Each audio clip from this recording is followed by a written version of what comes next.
Students, आज बेटा हमने लास्ट में जो पढ़ा था mechanism of working for the enzyme, उसके बाद थोड़ा आगे बढ़ते बेटा एंजाइम और कैटलिस्ट से रिलेटेड दो छोटी छोटी चीज़ें पढ़ते हैं।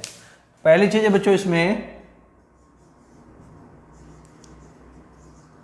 Auto catalysis. ऑटो मतलब बेटा अपने आप, सेल्फ। कैटालिसिस मतलब वही रिएक्शन को फास्ट करना, इंक्रीज करना। क्या है बेटा ये? कई बार रिएक्शन में बनने वाला प्रोडक्ट ऐसा होता है कि इस प्रोडक्ट की वजह से उस रिएक्शन का रेट अपने आप इंक्रीज हो जाता है। क्या बोला मैंने? कई बार बच्चों रिएक्शन में बनने वाला प्रोडक्ट ही ऐसा होता है कि प्रोडक्ट की वजह से रिएक्शन का रेट इंक्रीज हो जाता है। इसी बात को बोलते हैं ऑटो कैटालिसिस। बाहर से कुछ नहीं डाला, प्रोडक्ट ने रिएक्शन के रेट को क्या किया? इंक्रीज किया। तो लिखते हैं बेटा sometimes in reaction due to formation of product, या कोई मतलब फॉर्मेशन ऑफ ए प्रोडक्ट, ये बोलना चाहिए, of A product, rate of reaction, reaction का रेट इंक्रीज हो जाएगा, रिएक्शन फास्ट हो जाएगी। इसी को बोल देंगे बेटा this is called auto catalysis. हाँ, एग्जाम्पल बताता हूँ बेटा और क्लियर होगा। वैसे तो आगे है एग्जाम्पल, फिर भी यहाँ दिमाग लगाना, जितना समझ आ जाता है एग्जाम्पल को समझना। टाइट्रेशन सुना होगा आपने, reaction between acid and base. Oxalic acid और बेटा KMnO4 का टाइट्रेशन होता है, दोनों की रिएक्शन होती है, ठीक है। एक का ऑक्सीडेशन होगा, एक का रिडक्शन। KMnO4 का रिडक्शन, ऑक्जेलिक एसिड का ऑक्सीडेशन होगा और उससे CO2 बनेगा in the presence of H2SO4। उस रिएक्शन में बेटा क्या होता है? प्रोडक्ट की साइड Mn2 पॉजिटिव आयन बनता है। प्रोडक्ट की साइड Mn2 पॉजिटिव आयन बनने की वजह से KMnO4 का कलर डिसअपियर होना शुरू हो जाता है। मतलब KMnO4 का प्रोडक्ट बनना पहले से तेज हो जाता है, इसलिए उसका कलर डिसअपियर होना शुरू हो जाएगा। मतलब जो रिएक्शन का प्रोडक्ट है बेटा Mn2 पॉजिटिव, वही क्या कर रहा है? कैटलिस्ट का काम कर रहा है, इसलिए KMnO4 का कलर डिसअपियर हो रहा है, उससे प्रोडक्ट बन रहा है। तो ये रिएक्शन बेटा एक ऑटो कैटालिसिस का एग्जाम्पल हो जाएगी। एग्जाम्पल लिखते हैं, क्या एग्जाम्पल बेटा? During titration of potassium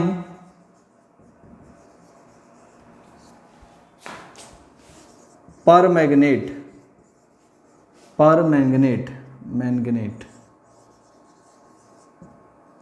KMnO4 and oxalic acid. Oxalic acid बेटा COH 2 बार और 0.2 H2O। In presence of sulphuric acid, colour of, कैसा कलर होता है बेटा? पर्पल होता है इसका, देखा भी होगा आपने सोल्यूशन इसका। लाल दवाई बोलते हैं KMnO4 को। डिसअपियर्स ड्यू टू, किस वजह से? Formation of Mn2 positive. मतलब क्या? रेट बढ़ जाएगा, इसका प्रोडक्ट बनना शुरू हो जाएगा KMnO4 का, रेट इंक्रीजेज, तभी उसका कलर क्या होगा बेटा? डिसअपियर हो जाएगा। Due to formation of Mn2 positive in product, यही क्या करेगा बेटा? रेट को बढ़ा देगा। Mn2 positive increases the rate of reaction. इसको बेटा लिख के समझा देता हूँ रिएक्शन को। रिएक्शन की टेंशन नहीं लेनी आपने कि हमारे को समझ नहीं आ रही सर, आपने बेटा जो बात है उसको समझना। क्या रिएक्शन बेटा? KMnO4 प्लस ऑक्जेलिक एसिड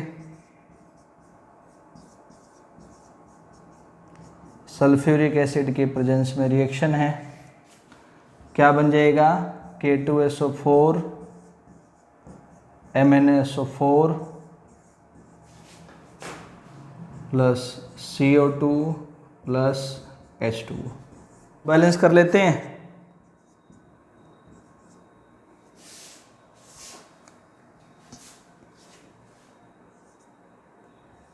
खैर, तो कई बच्चे कहेंगे जी Mn2 पॉजिटिव कहाँ बना सर? ये बना ना बेटा, देखो सल्फेट पे -2 चार्ज होता है तो Mn पे क्या आ जाएगा +2। तो ये तो बोल रहा हूँ Mn बनने की वजह से इसका कलर डिसअपियर होगा। कलर कब डिसअपियर होगा? जब इससे ये स्टेट में चेंज होगा, इसका प्रोडक्ट ज़्यादा बनेगा, यानी रेट क्या होगा बेटा? इंक्रीज होगा। ठीक है। कैटलिस्ट से जुड़ी एक चीज़ और बेटा,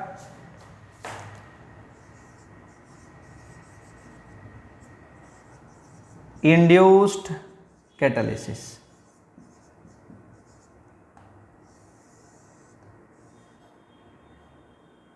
इंड्यूस्ड का मतलब होता है ना बेटा किसी चीज को प्रोड्यूस करना। जैसे इंडक्शन ऑफ चार्ज है, एक चार्ज बॉडी को अनचार्ज बॉडी के पास लेके जाते हैं तो अनचार्ज बॉडी में भी क्या आ जाता है बेटा? चार्ज आ जाता है उस चार्ज बॉडी की वजह से, that is induction of charge.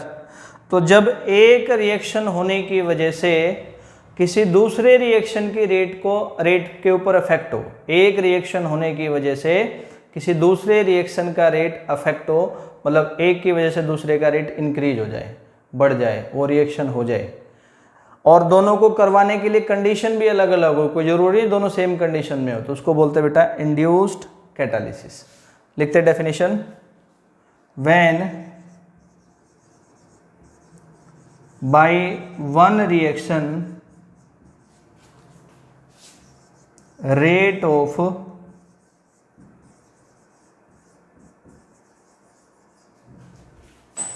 Another reaction increases, ऐसा बोल दें,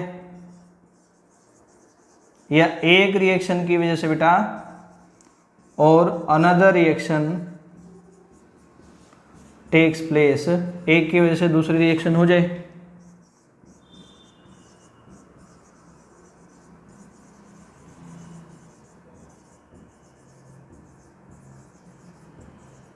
तो क्या बोलते हैं बेटा उसको? Auto catalysis. नहीं, क्या नाम इसका? Induced catalysis. इसका एग्जांपल है, एक कंपाउंड होता है बेटा सोडियम आर्सेनाइट, आर्सेनिक का बना है, सोडियम का।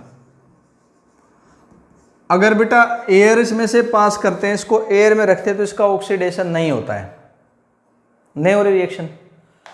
लेकिन अगर सोडियम आर्सेनाइट और सोडियम सल्फाइड का सॉल्यूशन ले लिया और वहां से एयर पास किया, तो एयर पास करने के बाद इसका ऑक्सीडेशन हो जाता है, क्योंकि उस सॉल्यूशन के अंदर पहले सोडियम सल्फाइड का ऑक्सीडेशन होगा, उसके ऑक्सीडेशन की वजह से इसका ऑक्सीडेशन भी हो जाएगा। तो उस रिएक्शन की वजह होने की वजह से इसके ऑक्सीडेशन की रिएक्शन भी होगी ना, तो बेटा इसलिए बोलते हैं क्या है ये? इंड्यूस कैटलिस्ट है। वो रिएक्शन हुई तो उसने इस रिएक्शन को करवाया, इसलिए इसका नाम क्या हो जाएगा बेटा? Induced catalysis. लिखते हैं इसको, इज नॉट ऑक्सीडाइज्ड। कैसे? By passing air, air pass करने से। But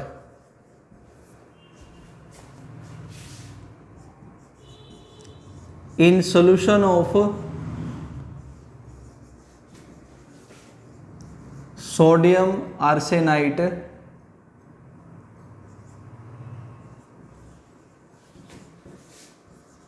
and sodium sulfite,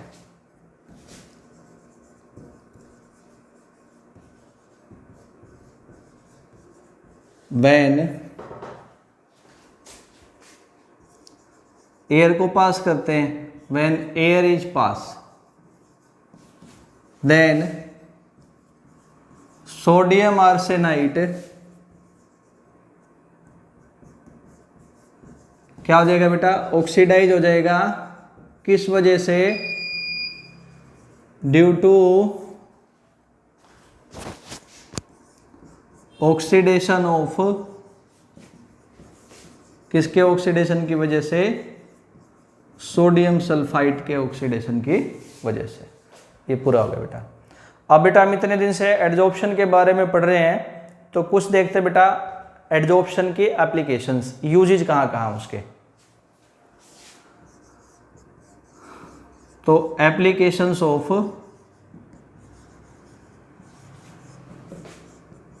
adsorption.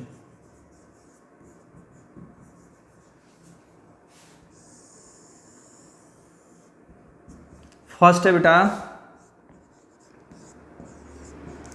In डेवार flask. कई बच्चे कहेंगे क्या है सर, जो पानी की थर्मस बोतल होती है उसको बोला बेटा। तो डेवार फ्लास्क के वॉल्स के बीच में बेटा चारकोल डाल देते हैं, एक्टिवेटेड चारकोल डाल देते हैं, मतलब उसको बारीक पीसेस करके। वो चारकोल क्या करता है बेटा, उसके अंदर कोई वैक्यूम है, ठीक है, फ्लास्क के अंदर, तो उसको क्या करता है बेटा, वो एडजॉर्ब कर लेता है। इसलिए बोतल क्या रहती है बेटा, खाली रहती है, इसमें कोई भी वैक्यूम नहीं रहता है। वैक्यूम को प्रिजर्व करने के लिए एडजॉर्प्शन का कॉन्सेप्ट यहाँ पे यूज किया जाता है। लिखते हैं इसको, between walls of Dewar flask activated, यानी बारीक पीसेस करके, छोटे छोटे पीसेस करके, एक्टिवेटेड चारकोल इज प्लेस। क्या करता है ये, एडजॉर्ब कर लेता है। इट एडजॉर्ब्स द मॉइस्चर, मॉइस्चर नहीं बेटा वैक्यूम, और जो फ्लास्क है वैक्यूम फ्री रहेगा, खाली रहेगा।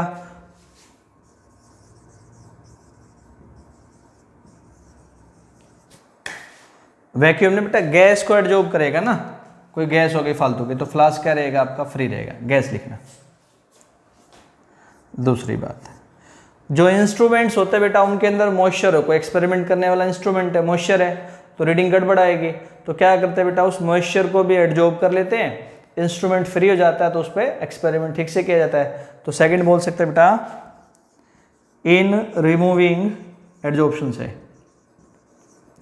Moisture from instruments.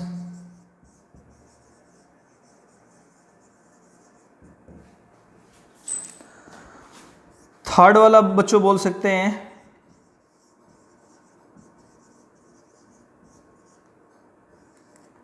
Gas mask के अंदर। तो आपने देखा बेटा गैस मास्क का प्रयोग किया जाता है, यहाँ पे लगा लिया बेटा मुंह पे, बाहर से आने वाली हार्मफुल गैस हमारी बॉडी के अंदर ना जाए।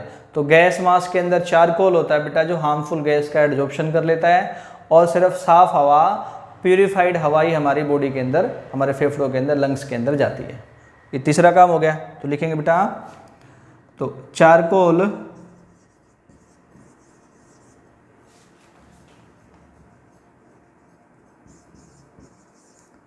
इज प्रेजेंट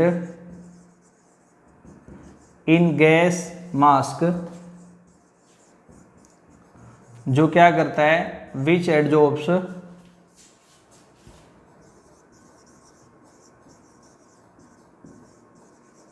हार्मफुल गैसेज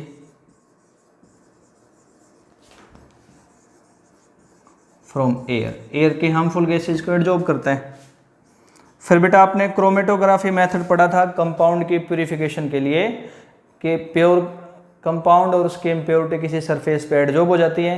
एक चीज़ ज़्यादा एडजॉर्ब होगी, एक कम, फिर एडजॉर्ब हुई चीज़ को बेटा सॉल्वेंट डाल के सेपरेट कर देते हैं। यानी प्यूरिफिकेशन का मेथड क्रोमेटोग्राफी भी एडजॉर्प्शन पे बेस्ड है। तो अगला लिख सकते हैं बेटा, क्रोमेटोग्राफी इज किस पे बेस्ड है, एडजॉर्प्शन के ऊपर क्या है, बेस्ड है। फोर्थ है बेटा क्रोमेटोग्राफी, सुना होगा आपने, ऑर्गेनिक केमिस्ट्री में ऑर्गेनिक कंपाउंड को वेरीफाई करने के लिए। तो कंपाउंड बेटा और इम्प्योरिटी दोनों किसी सरफेस पे एडजॉर्ब होती हैं अलग अलग रेट में, एक चीज़ ज़्यादा एक कम, और फिर बेटा ऊपर से क्या करते हैं, उसमें सॉल्वेंट डाल के उनको सेपरेट करते हैं। यानी क्रोमेटोग्राफी जो मेथड है बेटा प्यूरिफिकेशन वाला, वो भी एडजॉर्प्शन पे बेस्ड है। तो लिख सकते हैं इसको क्रोमेटोग्राफी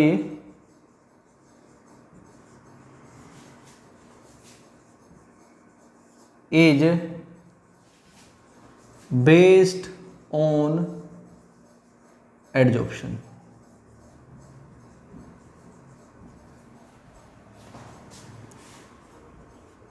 नेक्स्ट है बेटा इन क्लैरिफिकेशन ऑफ शुगर। शुगर को साफ करने के लिए तो उस पर चारकोल डाल देते हैं, जो उसका कलर होता है बेटा चारकोल क्या कर लेता है, एडजॉर्ब कर लेता है, कलर को चारकोल एडजॉर्ब कर लेगा, उसका कलर हट जाएगा बेटा और शुगर क्या हो जाता है, साफ हो जाता है। जिस फॉर्म में यूज करते हैं ऐसा अपने को मिल जाता है, यानी उसको भी साफ करने के लिए, कलर हटाने के लिए बेटा वहां एडजॉर्प्शन का कॉन्सेप्ट यूज हुआ। तो इन clarification of sugar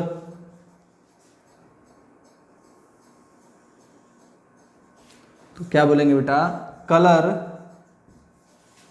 from sugar is remove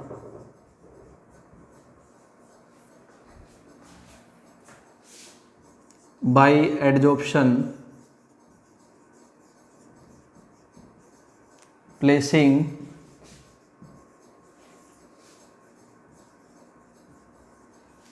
charcoal on it. इसके ऊपर क्या रख करके, चारकोल।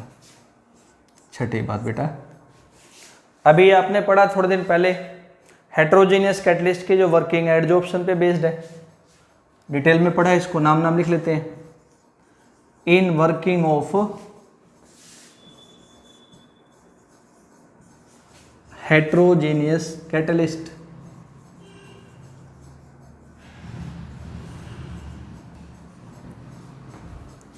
और सातवीं बात बच्चों, +1 में आयन एक्सचेंज मेथड पढ़ा था आपने for removal of hardness of water, यानी कैटायन और एनायन का हार्ड वाटर का एक्सचेंज होता है और वाटर सॉफ्ट हो जाता है। तो आयन का एक्सचेंज भी बेटा एडजॉर्प्शन के बेसिस पे होता है, एडजॉर्ब होके होता है। तो लिखते हैं बेटा in softening of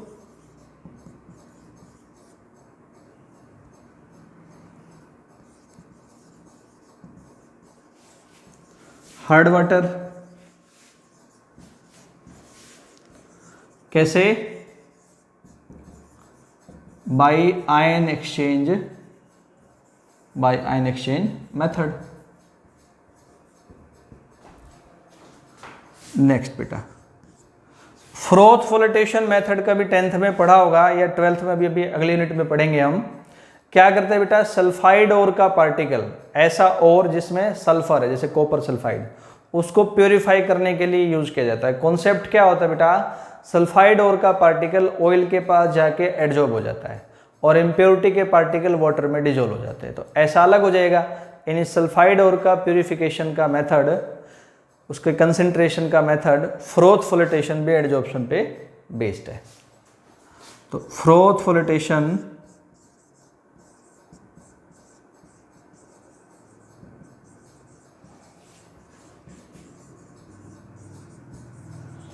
for purification बोल दो या कंसंट्रेशन ऑफ सल्फाइड ओर, ये भी किस पे बेस्ड है, इज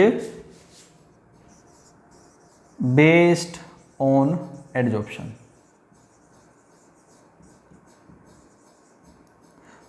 और बोल सकते बच्चे आप, बहुत सारी मेडिसिन्स अपने सरफेस पे जर्म्स को एडजॉर्ब करते हैं फिर उनको किल करती हैं, वहां भी इसका रोल हो गया।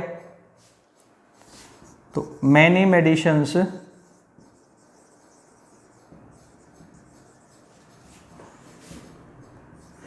किल the germs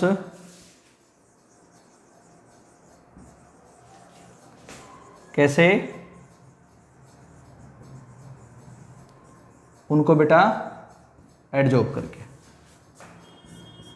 helium, neon, argon, krypton, xenon, तो बेटा उनको सरफेस पे एडजॉर्ब करवाते हैं। हर एक गैस के एडजॉर्प्शन का रेट अलग अलग होता है उसके मास के हिसाब से, इसलिए बेटा अलग अलग रेट होगा तो पता लगा लेंगे। जो कम एडजॉर्ब हुई है ये नोबल गैस है, जो ज़्यादा हुई है ये है, और ज़्यादा एडजॉर्ब हुई है ये नोबल गैस है। तो एडजॉर्प्शन से नोबल गैसेस को भी सेपरेट कर सकते हैं, क्योंकि मास के अकॉर्डिंग कोई कम एडजॉर्ब होगा, कोई ज़्यादा एडजॉर्ब होगा। ठीक है, तो नेक्स्ट लिखते हैं बेटा, in separation of noble gases, adsorption से कम ज़्यादा एडजॉर्प्शन देख करके नोबल गैसेज को सेपरेट कर सकते हैं। तो यहाँ तक बेटा आपका जो एडजॉर्प्शन वाला टॉपिक है उसकी एप्लीकेशन है, इस यूनिट का एक हिस्सा बेटा वो कंप्लीट होता है। इस यूनिट के अगले हिस्से में आते हैं जिसको बोलते हैं कोलॉइडल स्टेट ऑफ मैटर। थोड़ा सा सुना होगा कभी साइंस में आपने, बताता हूँ क्या है।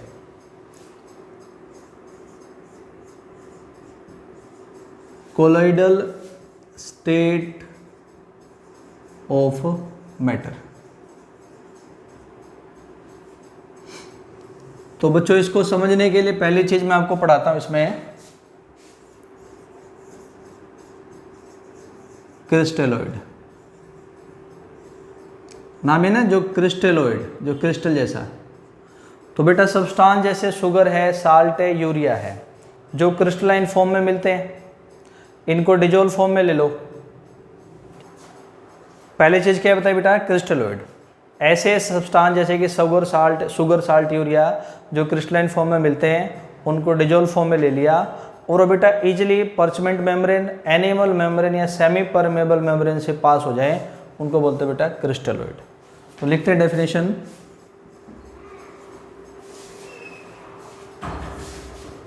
substances like sugar, salt, urea, ऐसे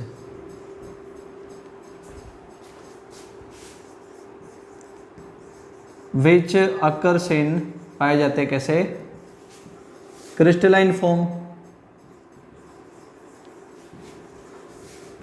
प्योरेस्ट फॉर्म को क्रिस्टलाइन फॉर्म बोलते हैं, एंड इन डिजोल्व स्टेट, जब उनको डिजोल्व कर दे,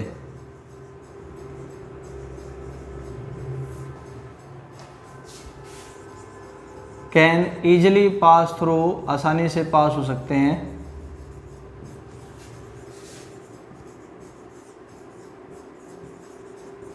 परचमेंट, एनिमल या तीसरा नाम होता है सेमी परमेबल मेम्ब्रेन। नाम सुना होगा ना, जो सॉल्वेंट को सिर्फ पास होने दे अपने में से, membrane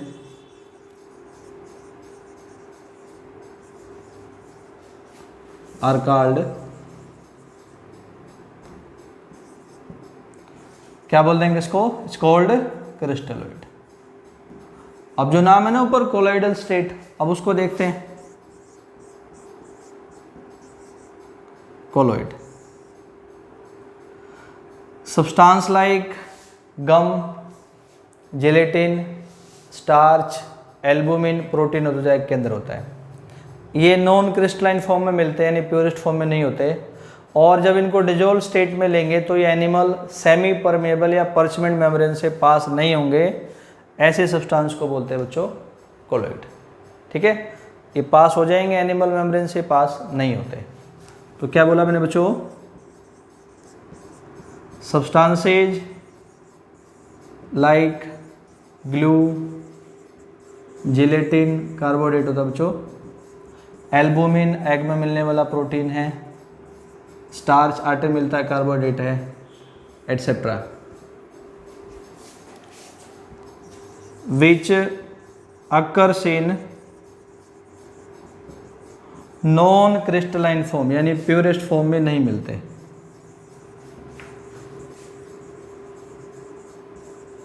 and in dissolve state, और डिजोल्व स्टेट में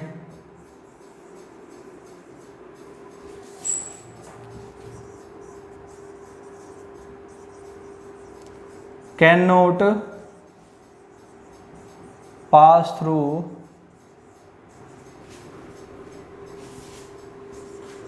animal membrane, parchment membrane, semi permeable membrane,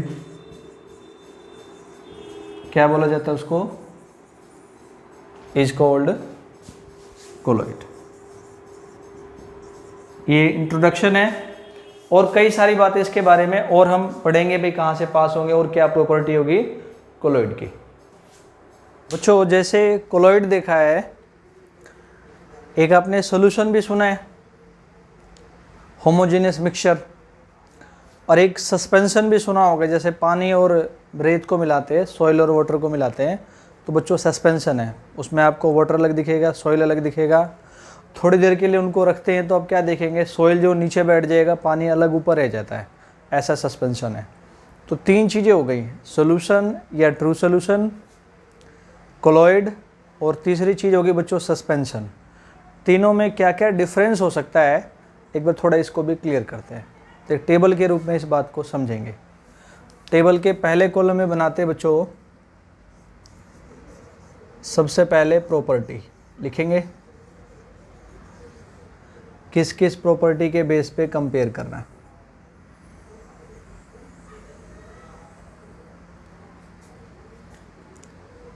दूसरी चीज लिखेंगे, वो बात किसी भी ट्रू सॉल्यूशन या सॉल्यूशन के लिए बोल दें आप।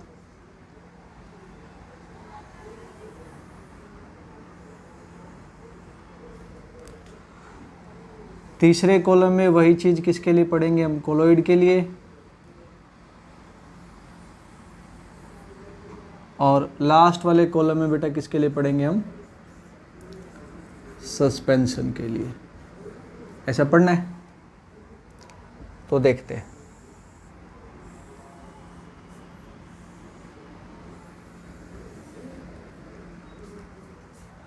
पहली प्रॉपर्टी बच्चों, इनके पार्टिकल्स का साइज। तो ट्रू सॉल्यूशन के पार्टिकल का साइज बच्चों लेस देन 1 नैनोमीटर होता है। उसको आप चाहें तो मीटर में कन्वर्ट कर लें, एंगस्ट्रम में कन्वर्ट कर लें।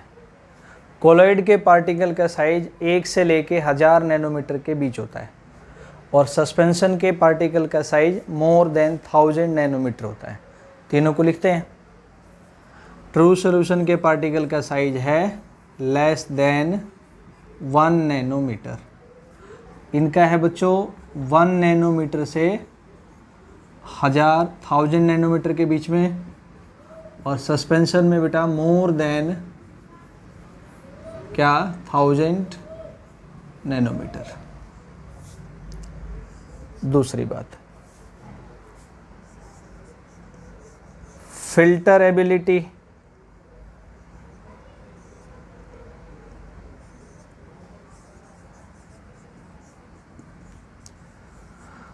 ट्रू सॉल्यूशन के पार्टिकल फिल्टर पेपर और उसके साथ साथ एनिमल मेम्ब्रेन, पार्चमेंट मेम्ब्रेन, या हम उसको सेमी परमेबल मेम्ब्रेन बोल सकते हैं, वहाँ से पास हो सकते हैं। कोलॉइड के पार्टिकल सिर्फ फिल्टर पेपर में से पास होते हैं, इससे पहले पढ़ा ही है। एनिमल या सेमी परमेबल मेम्ब्रेन से पास नहीं होते। और सस्पेंशन के पार्टिकल ना तो फिल्टर पेपर से पास होते हैं बच्चों, और ना ही वो एनिमल मेम्ब्रेन से पास होते हैं। लिखते हैं, तो can pass through both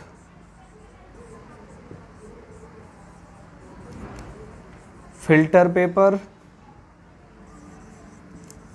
as well as animal बोल दो या सेमी परमेबल मेम्ब्रेन बोल दो, मेम्ब्रेन। सिर्फ कहाँ से पास होंगे, ओनली कैन पास थ्रू, सिर्फ कहाँ से पास होते हैं बच्चों, फिल्टर पेपर से, एनिमल मेम्ब्रेन या सेमी परमेबल मेम्ब्रेन से नहीं। ये कहीं से भी पास नहीं होते हैं, नाइदर थ्रू, ना तो फिल्टर पेपर से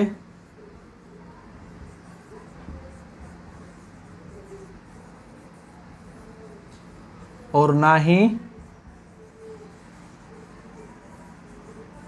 कहाँ से, एनिमल मेम्ब्रेन से। ठीक है। तीसरी बात बच्चों, विजिबिलिटी, यानी ये कैसे विजिबल होते हैं, ये हमारे को देखने पर दिखेंगे कि नहीं दिखेंगे। तो ट्रू सॉल्यूशन के पार्टिकल अपने को अपने नेक्ड आई से नहीं दिखाई देते हैं। कोलॉइड के पार्टिकल नेक्ड आई से नहीं दिखते हैं, लेकिन जब इनके ऊपर लाइट डालते हैं तो लाइट की स्कैटरिंग करवाते हैं, और स्कैटर्ड लाइट को माइक्रोस्कोप से देखने पर ये दिखाई देंगे।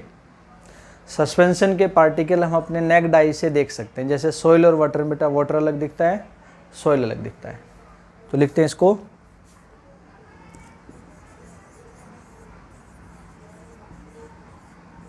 दे आर नॉट विजिबल, ये दिखाई नहीं देते। ये क्या बेटा,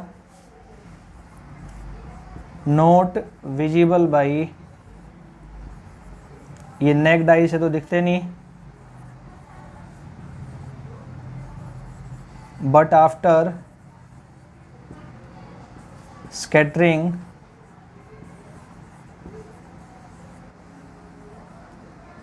ऑफ लाइट, स्कैटरिंग के बाद क्या है बेटा, ये विजिबल है। कैसे, बाई माइक्रोस्कोप। स्कैटरिंग के वाला क्या है बच्चों, अपनी आंखों से दिखाई देते हैं हमारी, विजिबल बाई बड़ा बड़ा साइज है, नेक्ड आइज। साइज पढ़ लिया, फिल्टरेबिलिटी पढ़ ली, विजिबिलिटी पढ़ ली।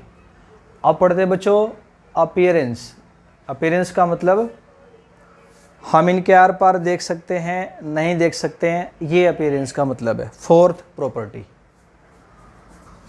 तो बच्चों फोर्थ है प्रॉपर्टी अपीयरेंस, यानी इनके आर पार देख सकते हैं, नहीं देख सकते हैं, ये बात। तो ट्रू सॉल्यूशन ट्रांसपेरेंट होता है, यानी इसके आर पार हम देख सकते हैं। क्या होता है बच्चों, ट्रू सॉल्यूशन ट्रांसपेरेंट होता है, इसके आर पार हम देख सकते हैं, जैसे शीशा होता है। कोलॉइड बच्चों ट्रांसलूसेंट होता है, आर पार धुंधला दिखाई देता है। और सस्पेंशन ओपेक होता है, आर पार इसके दिखाई ही नहीं देता है। और अगली बात है बच्चों पांचवी प्रॉपर्टी डिफ्यूजन। सॉल्यूशन के पार्टिकल डिफ्यूज हो सकते हैं, हाई से लो कंसंट्रेशन की तरफ चलते हैं। कोलॉइड डिफ्यूज होता है लेकिन स्पीड कम होती है। सस्पेंशन में डिफ्यूजन नहीं होता। आपने देखा कभी रेत पानी को मिक्स होते हुए, यानी ना तो पानी सॉइल की तरफ जाता है, एग्जांपल बता रहा हूँ जस्ट, और ना बेटा सॉइल वाटर की तरफ जाता है। तो ये क्या होते हैं सॉल्यूशन, ये डिफ्यूज होते हैं, ठीक ठाक अच्छे से दिखाई देते हैं, शोज डिफ्यूजन। ये भी डिफ्यूज होते हैं लेकिन इनका स्लो रेट होता है, और ये डिफ्यूज नहीं होते हैं। और छठी प्रॉपर्टी है बच्चों, हाँ क्या बोल सकते हैं यहाँ पे छठी प्रॉपर्टी में हम ध्यान करते हैं, हाँ सेटलिंग।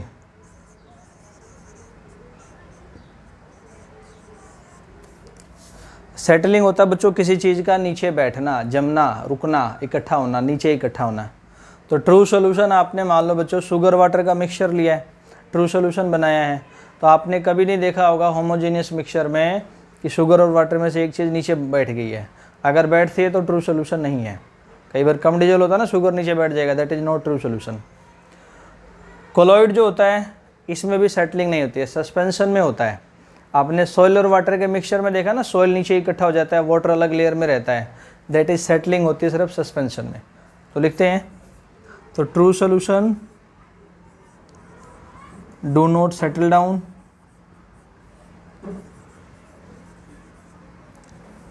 कोलॉइड भी सेटल डाउन नहीं होता है,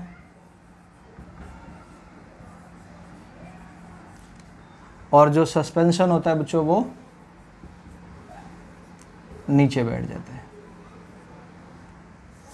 सस्पेंशन जो होगा आपका वो कहाँ कर होगा बच्चों, नीचे जा कर के बैठ जाता है। तो क्या क्या पढ़ लिया आपने, साइज, नेचर, विजिबिलिटी, ठीक है, फिल्टरेबिलिटी, सेटलिंग, डिफ्यूजन, डिसअपीयर अपीयरेंस, ये सारी प्रॉपर्टी के बेस पे हमने क्या किया, इनको कंपेयर किया। अब बच्चों बेसिकली हम किसको पढ़ेंगे, सिर्फ कोलॉइड को इस यूनिट के अंदर डिटेल में। तो बच्चों कोलॉइड को बनाने वाली दो चीज़ें होती हैं, कौन कौन सी दो चीज़ें हैं। पहली चीज़ है डिस्पर्स फेज, और दूसरी चीज़ है बच्चों डिस्पर्सन मीडियम। जैसे सॉल्यूशन के अंदर सोल्यूट होता है वैसे बच्चों यहाँ डिस्पर्स फेज है। जैसे सॉल्यूशन में सॉल्वेंट होता है वैसे यहाँ पर डिस्पर्सन मीडियम है। यानी जिस सब्सटेंस को डिस्पर्सन मीडियम में रखा जाता है, डाला जाता है कोलाइड बनाने के लिए, उसको डिस्पर्स फेज बोलेंगे। जिस मीडियम में डिस्पर्स फेज को रखते हैं, जिस सब्सटेंस में डिस्पर्स फेज को रखते हैं कोलाइड बनाने के लिए, उसको बोलते हैं लाइक सॉल्वेंट डिस्पर्सन मीडियम। तो ये सोल्यूट की तरह होगा बेटा और ये सॉल्वेंट की तरह। तो लिखते हैं दोनों की अलग अलग बातें। तो substance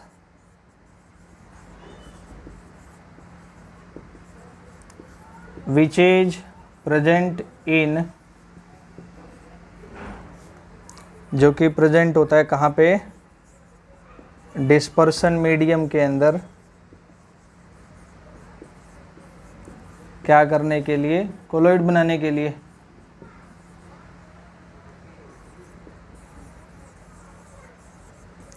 is called disperse phase. Medium क्या है,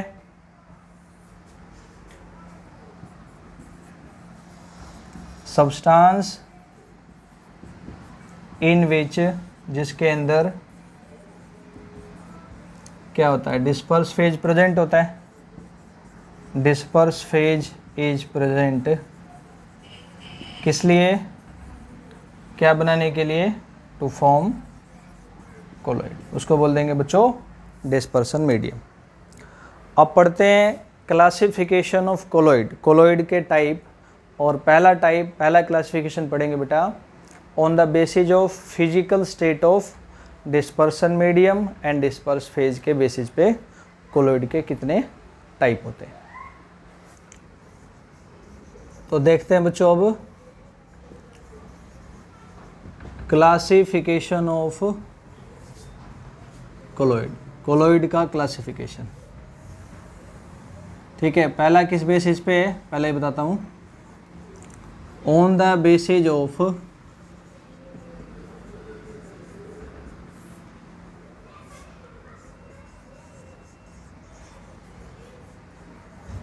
type of particles of disperse phase. Disperse phase में किस तरह के पार्टिकल हैं। अब यहाँ साइज वही है, 1 से लेके 1000 नैनोमीटर के बीच में जो कोलॉइड बनेगा, लेकिन उसमें भी किस टाइप का फेज का पार्टिकल है उसके बेस पे क्लासिफिकेशन। ठीक है, तो पहला बच्चों इस कैटेगरी में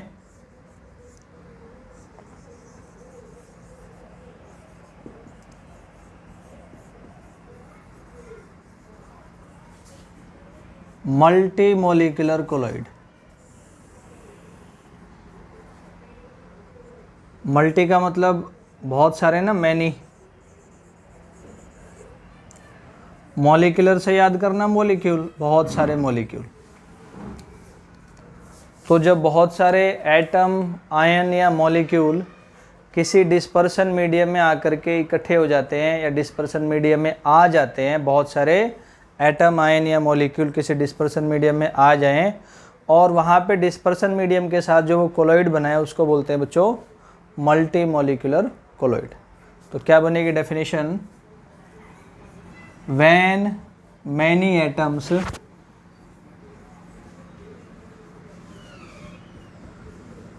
आयंस या molecules in dispersion medium, dispersion medium के अंदर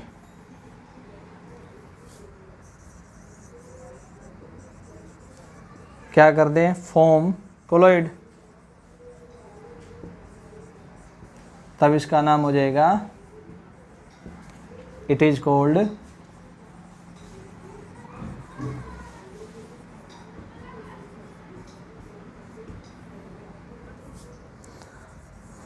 मल्टी मोलिकुलर कोलॉइड। जैसे मैंने कहा बच्चों कोलॉइड ऑफ गोल्ड, गोल्ड के कोलॉइड में गोल्ड के बहुत सारे एटम होंगे, सैकड़ों हजारों। ऐसे बच्चों colloid of sulphur,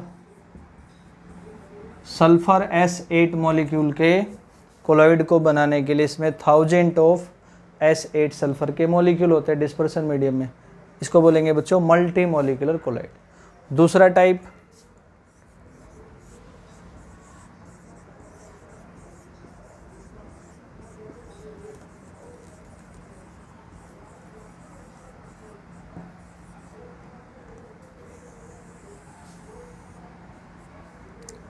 macromolecular collide. तो आपने साइंस में कभी पढ़ा होगा मैक्रोमोलिक्यूल, माइक्रोमोलिक्यूल, मैक्रो जिनका साइज बड़ा हो, माइक्रो जिनका साइज छोटा हो, तो यहाँ मैक्रो की बात है।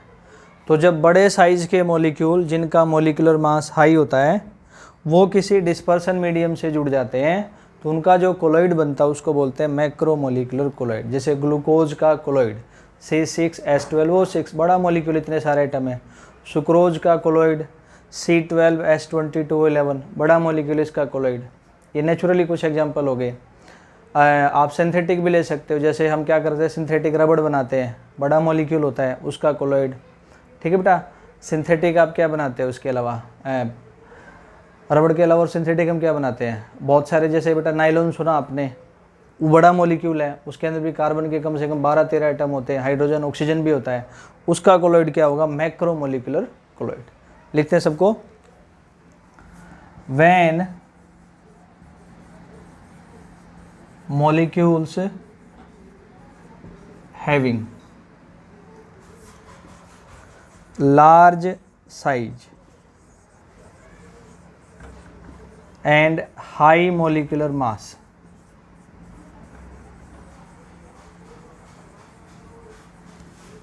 साइज भी बड़ा हो मॉलिक्यूलर मास भी ज़्यादा हो, तभी होगा ना मैक्रो। कंबाइंस या प्रेजेंट लिख लो बेटा, combines in dispersion medium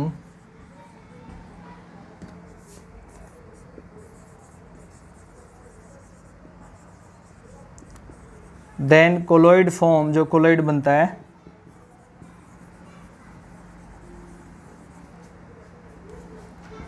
is called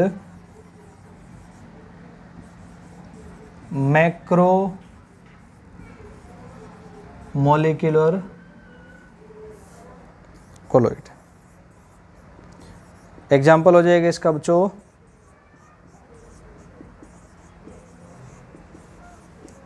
colloid of glucose,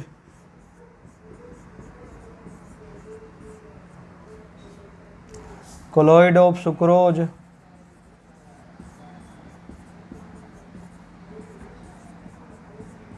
protein colloid, ये मैक्रोमोलिक्यूल है। रबड़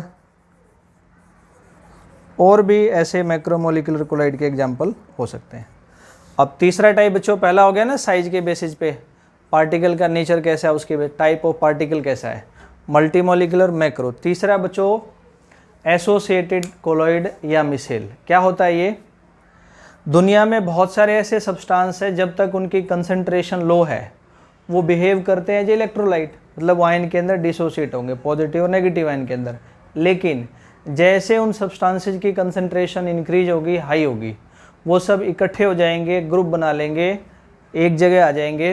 वो सही क्या बताया मैंने, वही बेटा सब्सटेंस इकट्ठे हो जाएंगे, ग्रुप बना लेंगे, और जो कोलॉइड बनेगा उसी को बोल देंगे बेटा हम तीसरे टाइप का कोलॉइड, एसोसिएटेड कोलॉइड या मिसेल। इसका सबसे सिंपल एग्जाम्पल है सोप का सोल्यूशन या सोप। बताऊंगा कैसे।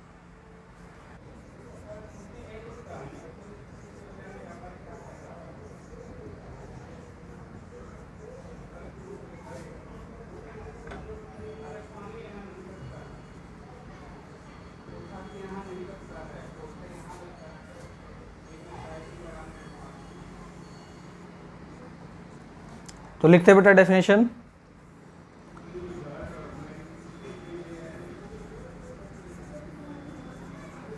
देयर आर, मैंने कहा ना मैनी सब्सटेंसेज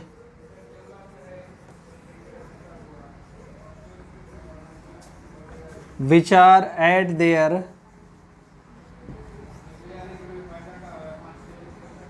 लो कंसंट्रेशन बिहेव्स एज, कैसे बिहेव करेंगे इलेक्ट्रोलाइट, एनियाइन बनाएंगे। बट एट हाई कंसंट्रेशन, जब कंसंट्रेशन ज़्यादा हो क्या हो जाएंगे, दे एग्रीगेटेड, इकट्ठे हो जाएंगे। एग्रीगेट इकट्ठा होना, क्या करने के लिए, कोलॉइड बनाने के लिए। To form colloid is called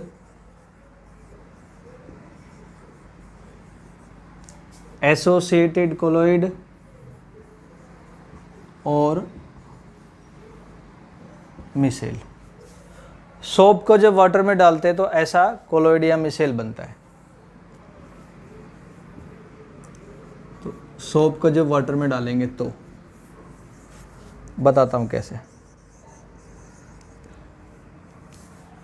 आप सबने कई बार सुना पड़ा होगा soap is sodium and potassium, या सोडियम और पोटेशियम साल्ट इंग्लिश वाला और ऑफ हायर फैटी एसिड। तो ऐसा ऐसा फॉर्मूला होता है बच्चों सोप का। कभी कभी आपने नाम भी सुना होगा सोडियम पामीटेट, ऐसा ऐसा भी।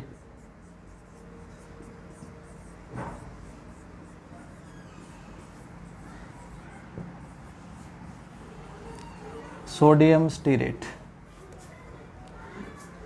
ये बड़ा सा हाइड्रोकार्बन, इसमें कैसे, इसमें 15 कार्बन है, इसमें 17 है ना, इतने इतने हाइड्रोजन है। तो क्या बोलते हैं बच्चों यहाँ पे, लॉन्ग हाइड्रोकार्बन की चेन है। और ये देखो ऐसे एज इलेक्ट्रोलाइट बनाओगे तो ऐसे इलेक्ट्रोलाइट देगा, आयन बनाएगा। देखो ऐसे, जब तक कंसंट्रेशन लो है ना बच्चों, वो भी अलग से लिखता हूँ मैं, एक बार ये इसको लिख दूँ पहले। ये आयनिक पार्ट है। जब तक बच्चों सोप मॉलिक्यूल की कंसंट्रेशन लो है, जैसे पकड़ लिया मैंने, तो एज ए इलेक्ट्रोलाइट ऐसे टूटेगा ये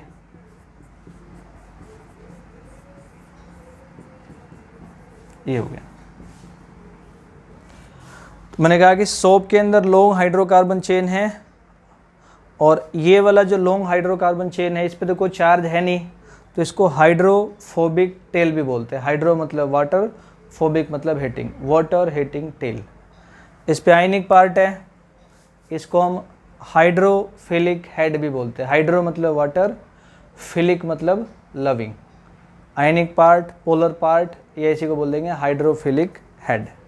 इसको ऐसे भी बना सकते हैं, बनाया हुआ मिल सकता है आपको बच्चों। जैसे ये 15 कार्बन है तो ऐसे 15 कार्बन बना देंगे, 1 2 3 4 5 6 7 8 9 10 11 12 13 14 15, ऐसे ये सब कार्बन है। 3 4 5 6 7 8 9 10 11 12 13 14 15, बाकी ऐसे बना देंगे।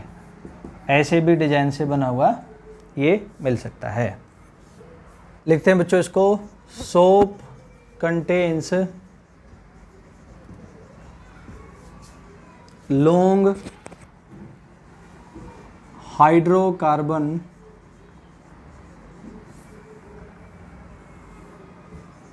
नॉन आयनिक, बिना आयन वाला टेल, पूंछ जैसे लंबी है, विच इज कोल्ड, जिसको बोलते हैं बेटा हम हाइड्रोफोबिक टेल।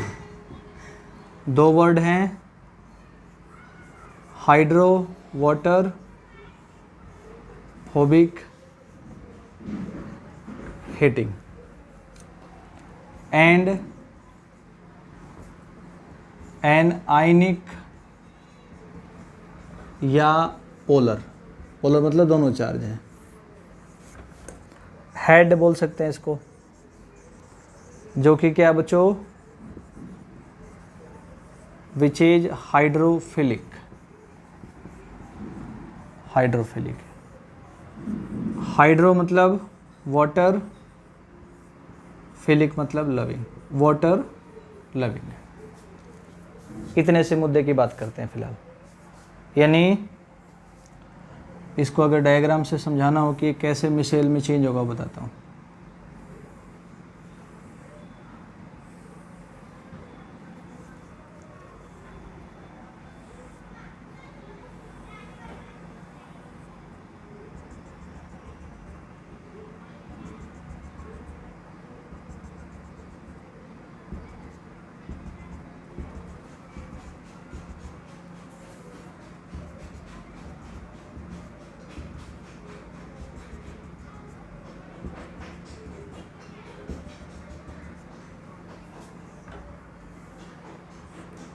ये बच्चों वाटर हो गया। तो बोल सकते हो कि सोप के हर एक मॉलिक्यूल का हाइड्रोफिलिक वाला हिस्सा वाटर से जुड़ जाएगा, दूसरा वाटर से दूर चला जाएगा, वाटर उसको रिपेल कर रहा है। तो एक सोप के मॉलिक्यूल में ऐसा हो गया, ये हिस्सा वाटर से जुड़ा, ये इससे दूर चला गया। दूसरे में भी ऐसे ही होगा, तीसरे में भी ऐसे ही, चौथा, पांचवा, छठा, सातवां। और ऐसा करते करते बच्चों सोप के ऐसे ऐसे ऐसे ऐसे बहुत सारे मॉलिक्यूल इकट्ठे हो गए, ग्रुप बन गया। तो ऐसे सोप के मॉलिक्यूल का जो वाटर में ग्रुप बन गया, वाटर डिस्पर्सन मीडियम में ग्रुप बन गया, वो सोप के मॉलिक्यूल का एसोसिएटेड कोलॉइड बन गया, या बच्चों उनका क्या बन गया, मिसेल बन गया। तो वाटर में डालने पर ऐसे बहुत सारे वाटर के मिसेल्स अपने को नज़र आते हैं। बस इस बात को लिखते हैं। क्या बोलेंगे बच्चों, hydrophilic head of soap, soap का हाइड्रोफिलिक हेड किससे जुड़ता है, वाटर के साथ, कंबाइंस विद वाटर।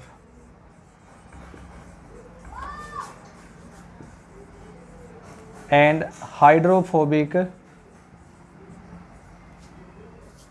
टेल जो है वो वाटर से जो दूर जाता है, मूव्स अवे, प्रॉपर्टी है ना ऐसा, ये फ्रॉम वाटर।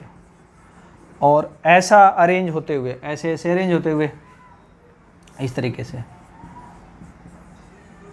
इन दिस वे, इस तरीके से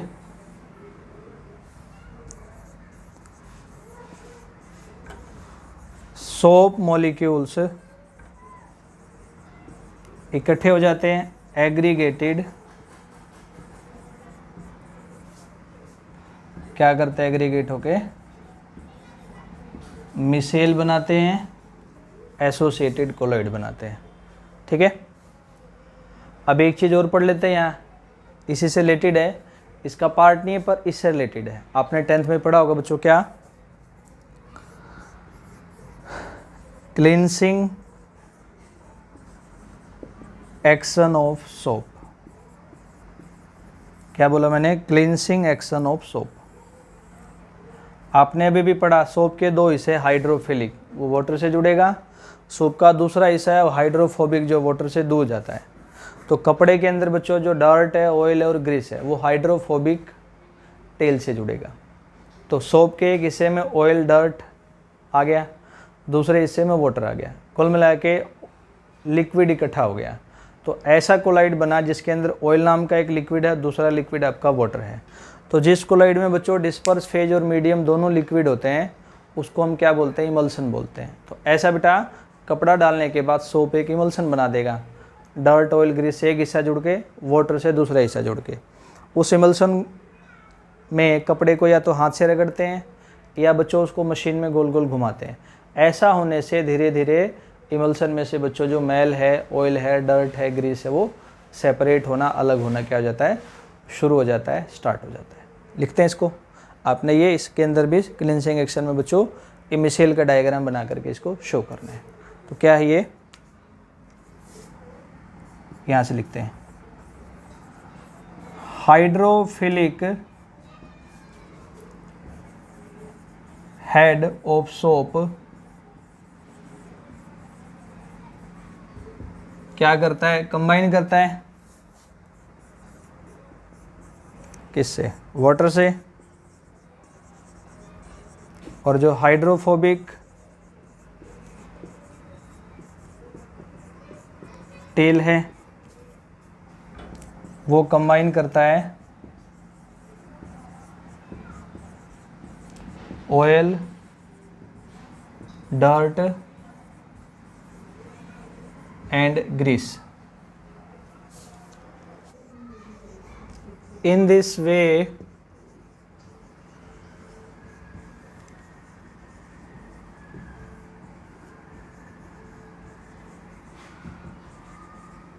there is formation of emulsion. Emulsion मतलब पढ़ेंगे आगे, जहाँ पे डिस्पर्स फेज और मीडियम दोनों ही लिक्विड है। ऑयल एक मीडियम, वाटर दूसरा मीडियम। लिख लो ब्रैकेट में, ऐसा कोलॉइड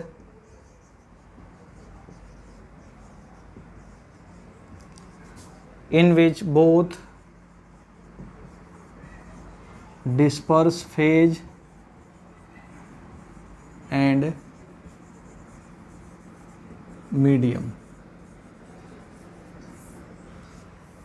are liquid। इमल्सन बन जाएगा। क्या होगा बोलेंगे बच्चों आगे, बाय हैंड रबिंग, हाथ से रगड़ने पर, और बाय एगिटेशन इन मशीन, और मशीन में घुमाने पर,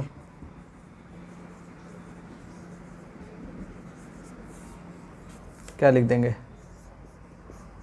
ऑयल, डर्ट एंड ग्रीस क्या हो जाएगा, सेपरेट होना शुरू हो जाएगा किससे, क्लोथ से। ठीक है, मिसेल का डायग्राम बना देना बच्चों। दो टर्म्स और देखते, छोटी छोटी कई बार आती है 1 मार्क के क्वेश्चन में। एसोसिएटेड कोलॉइड या मिसेल में बच्चों क्या है, क्रिटिकल मिसेल कंसंट्रेशन, शॉर्टकट में बोलते हैं CMC। नाम से ध्यान में आता है मिसेल कंसंट्रेशन। वो कंसंट्रेशन जिसके ऊपर मिसेल फॉर्मेशन या एसोसिएटेड कोलॉइड की फॉर्मेशन होती है उसको बोलते हैं क्रिटिकल मिसेल कंसंट्रेशन। वो कंसंट्रेशन जहाँ पर एसोसिएटेड कोलॉइड या मिसेल की फॉर्मेशन हो जाती है उसको बोलते हैं बच्चों CMC। तो लिखते हैं इसको, तो कंसंट्रेशन एट विच, जहाँ पर there is formation of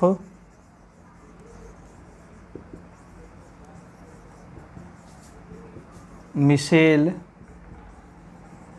takes place is called CMC। Next बेटा क्राफ्ट टेम्परेचर। क्या है क्राफ्ट, ये भी इससे रिलेटेड है। Temperature above which there is formation of micelle, जिस टेम्परेचर से ऊपर जाने पर मिसेल की फॉर्मेशन हो जाए उसको बोलते हैं क्राफ्ट टेम्परेचर। तो टेम्परेचर अबोव विच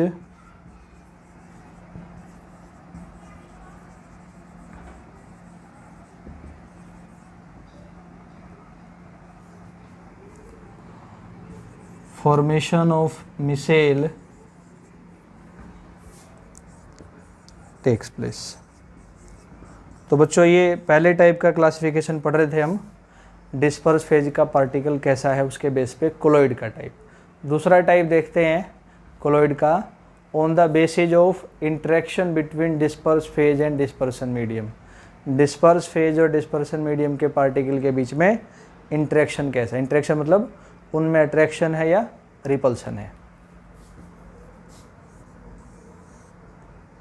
तो colloid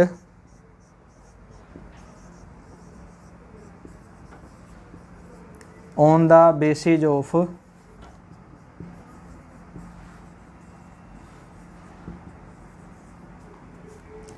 interaction between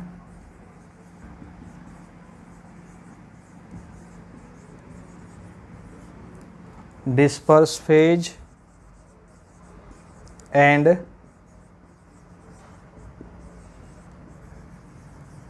dispersion medium। तो पहला टाइप है बच्चों इस बेसिस पे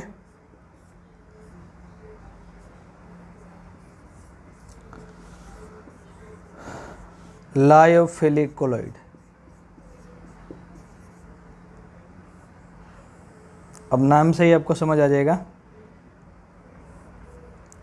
लायो का मतलब बच्चों लिक्विड, फिलिक पढ़ा ही था लविंग, पूरा मतलब लिक्विड लविंग कोलाइड। तो बच्चों कुछ सब्सटेंस है जैसे गम है, ग्लू है, स्टार्च है, कार्बोहाइड्रेट होता है आटे के अंदर जो होता है, जिलेटिन ये भी कार्बोहाइड्रेट है।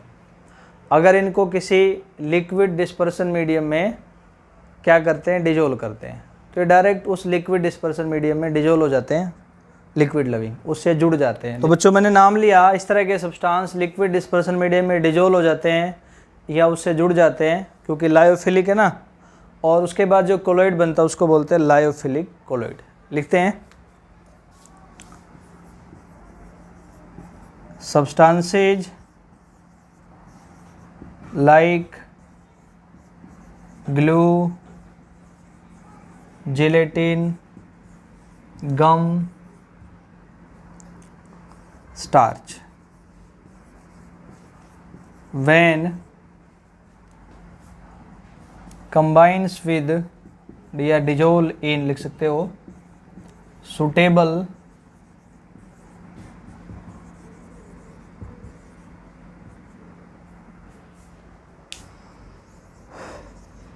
liquid dispersion medium,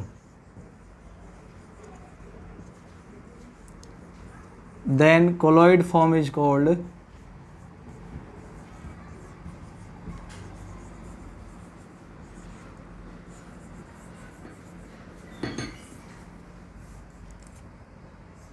क्या बच्चों, लायोफिलिक कोलॉइड। क्योंकि सब्सटेंस डायरेक्ट डिस्पर्सन मीडियम से जुड़ करके कोलॉइड बना रहा है, इसलिए इसको हम इंट्रिंसिक कोलॉइड भी बोलते हैं, डायरेक्ट बाहर से कुछ नहीं लग रहा है। फिर अगली बात बच्चों क्या करते हैं, इस तरह के कोलॉइड में से अगर किसी मेथड का यूज़ करते हुए जैसे डिस्पर्स फेज को अलग कर लिया, मान लिया बेटा मेथड था इवेपोरेशन, गर्म किया, मीडियम था डिस्पर्सन मीडियम लिक्विड, वेपर बना के उड़ गया, पीछे फेज का पार्टिकल रह गया। उस फेज में अगर नया डिस्पर्सन मीडियम डाल देंगे, दोबारा से डाल देंगे नया डिस्पर्सन मीडियम, तो वही डिस्पर्स फेज का पार्टिकल जो मिला है अपने को, वो नया कोलाइड फिर से कोलाइड बना सकता है। इसलिए हम इस तरह के कोलाइड को रिवर्सिबल कोलाइड भी बोलते हैं। क्या बोला मैंने कि जो अपने को क्या मिला है, कोलाइड मिला है, अगर किसी मेथड से उसमें से डिस्पर्स फेज को अलग कर दिया, मान लो बच्चों इवेपोरेशन है, मीडियम उड़ गया, पीछे फेज रह गया, तो अगर क्या करेंगे उसको दोबारा से किसी मीडियम में डालेंगे तो दोबारा से कोलॉइड बना सकता है। इसलिए बेटा हम इसको रिवर्सिबल कोलॉइड भी बोलते हैं। इन दोनों बातों को पहले लिखते हैं। This colloid is form directly बनता है कब, व्हेन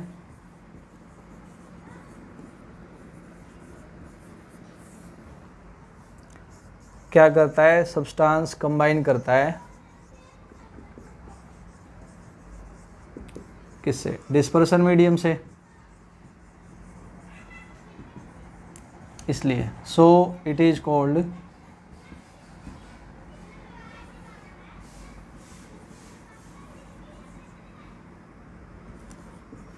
इंट्रिंसिक, क्या नाम हो जाएगा, इंट्रिंसिक कोलॉइड। और अगला एक और नाम लिख देते हैं, it is also called reversible colloid. क्यों बोलते हैं इसको, लिखते हैं because if disperse phase is separate हो जाए, कैसे, बाय सुटेबल मेथड, जैसे कि मैंने एग्जाम्पल लिखा बच्चों इवेपोरेशन, और भी कोई हो सकता है, एंड दिस डिस्पर्स फेज, इसको रख दें दोबारा से मीडियम में, is placed in dispersion medium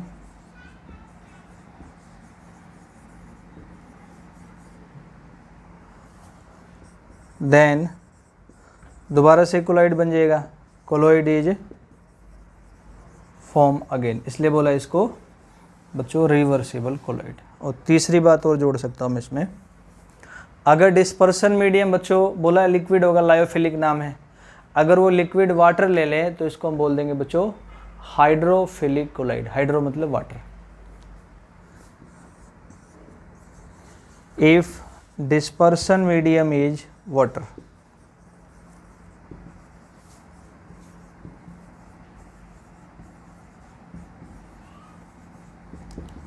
then it is called, क्या नाम हो जाएगा इसका, हाइड्रोफिलिक कोलॉइड। हाइड्रो मतलब वाटर।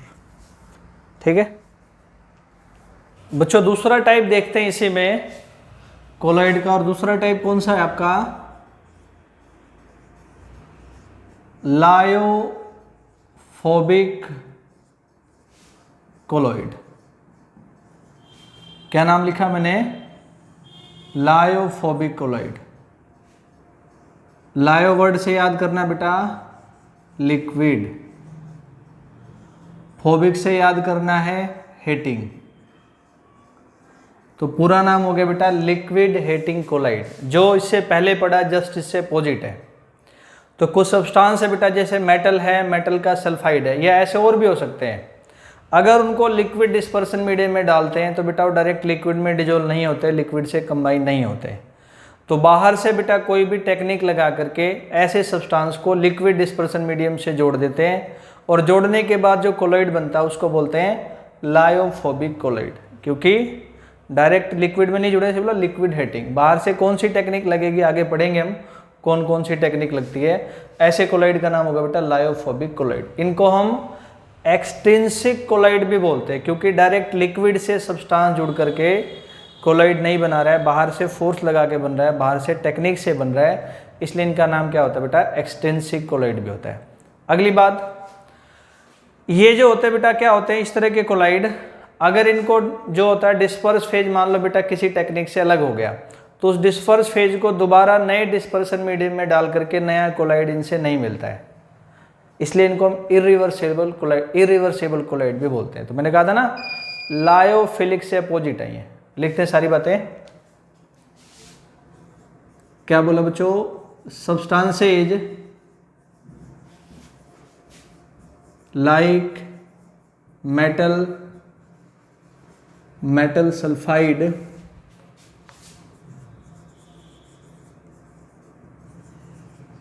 ये सब etcetera do not directly combine नहीं करते with liquid dispersion medium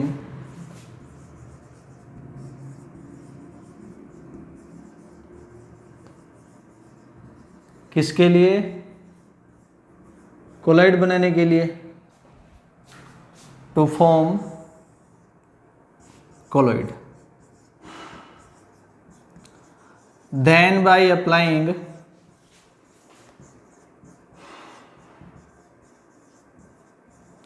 some special techniques, कुछ स्पेशल टेक्निक्स अप्लाई करके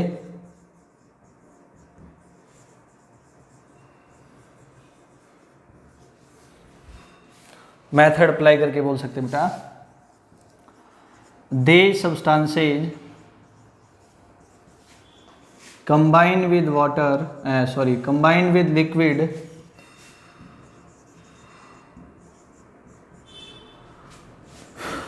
to form colloid। कोलॉइड बनाते हैं, डायरेक्ट नहीं जुड़े ना लिक्विड से, इसलिए रिपेलिंग बोला, हिटिंग बोला, लायोफोबिक बोला। सो दिस इज कॉल्ड, इसलिए इसको बोला है lyophobic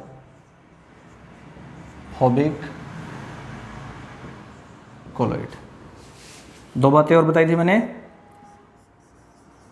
this type of colloid, इस तरह का colloid is not form directly नहीं बनाइए। सो इट इज, क्या बोलते हैं इसको, कॉल्ड लायोफोबिक नहीं बेटा, क्या नाम है इसका, एक्सट्रिंसिक कोलॉइड। बाहर से फोर्स लगा के बना ना, टेक्निक लगा के। It is called extrinsic colloid.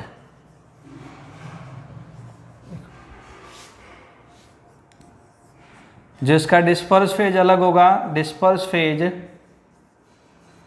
Do not form colloid, again दोबारा कोलॉइड नहीं बनाता किसी डिस्पर्सन मीडियम में, इन डिस्पर्सन मीडियम में डालने पर, इसलिए सो इट इज कॉल्ड, या इट इज, क्या नाम हो जाएगा बेटा, आल्सो कॉल्ड इररिवर्सिबल कोलॉइड। इसलिए हम इसको इरिवर्सिबल कोलॉइड भी बोलते हैं। और एक चीज़ और जोड़ते हैं इसमें, अगर बच्चों डिस्पर्सन मीडियम में लिक्विड क्या है, पर्टिकुलर वाटर है, यानी डिस्पर्सन मीडियम लिक्विड लेना ही है। अगर वो लिक्विड बच्चों वाटर है तो इसका नाम हो जाएगा hydrophobic colloid, water heating colloid. ठीक है ना, लायो की जगह बस हाइड्रो लगा देना, हाइड्रो मतलब वाटर। इसको भी लिखते हैं, if dispersion medium is water, अगर डिस्पर्सन मीडियम क्या है बच्चों, वाटर है,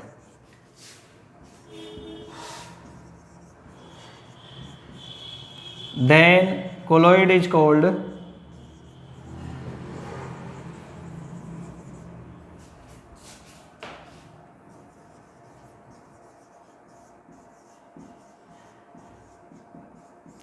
हाइड्रोफोबिक कोलॉइड। तो बेटा यहाँ तक कोलॉइड का क्लासिफिकेशन पूरा। अब आगे बढ़ते हैं, जैसे यहाँ नाम भी आया, बाहर से टेक्निक या मेथड लगाया, तो ऐसे कौन कौन से मेथड्स हैं जिनकी हेल्प से बच्चों हम किसी भी कोलॉइड की फॉर्मेशन कर सकते हैं, प्रिपरेशन कर सकते हैं। अच्छा, एक दो छोटी छोटी चीज़ और बताता हूँ उससे पहले। कई बार क्या होगा बेटा, डिस्पर्सन मीडियम की फॉर्म में वाटर आ गया, तो ऐसे कोलाइड को हम एक्वासोल बोलते हैं। वो हेटिंग और लविंग वो बात अलग है, ये हेटिंग लविंग मैंने क्लियर कर दिया, इंटरेक्शन, मैं इंटरेक्शन की बात नहीं कर रहा। जनरली अगर बच्चों कहीं भी डिस्पर्सन मीडियम के रूप में अगर वाटर आएगा तो क्या बोलते हैं उसको बेटा, एक्वासोल। अगर डिस्पर्सन मीडियम के रूप में कहीं एल्कोहल आता है तो बेटा उस कोलाइड को हम एल्कोसोल बोलते हैं। सोल मतलब जहाँ डिस्पर्सन मीडियम लिक्विड हो। कहीं एयर आए, जैसे गैस आया था तो उसको एरियोसोल बोलते हैं, गैस जहाँ भी आता है उसको एरियोसोल ही बोलते हैं। लिखते हैं बच्चों दोनों तीनों बातें अलग से। इसका टाइप नहीं है बेटा, कोलॉइड में अलग से एक चीज़ है, ये हाइड्रो और हाइड्रोफिलिक हाइड्रोफोबिक से इसका कोई लेना देना नहीं है। क्या बोलेंगे, if dispersion medium is water, अगर डिस्पर्सन मीडियम क्या है बच्चों, वाटर है, then colloid is called, colloid का नाम क्या हो जाएगा, एक्वासोल। कोलॉइड को बोल देंगे हम एक्वासोल। ऐसे ही if dispersion medium is alcohol, और अगर डिस्पर्सन मीडियम क्या है, एयर है, गैस हो गया, तो कोलॉइड इज कॉल्ड, ये नाम पहले भी आया बेटा, एरियोसोल। तीसरा टाइप हम पढ़ते हैं कोलॉइड का, on the basis of physical state of disperse phase in dispersion medium. मतलब बेटा डिस्पर्स फेज सॉलिड है, लिक्विड है, गैस है, ऐसे डिस्पर्सन मीडियम सॉलिड, लिक्विड या गैस है, उसके बेस पे कोलॉइड के टाइप।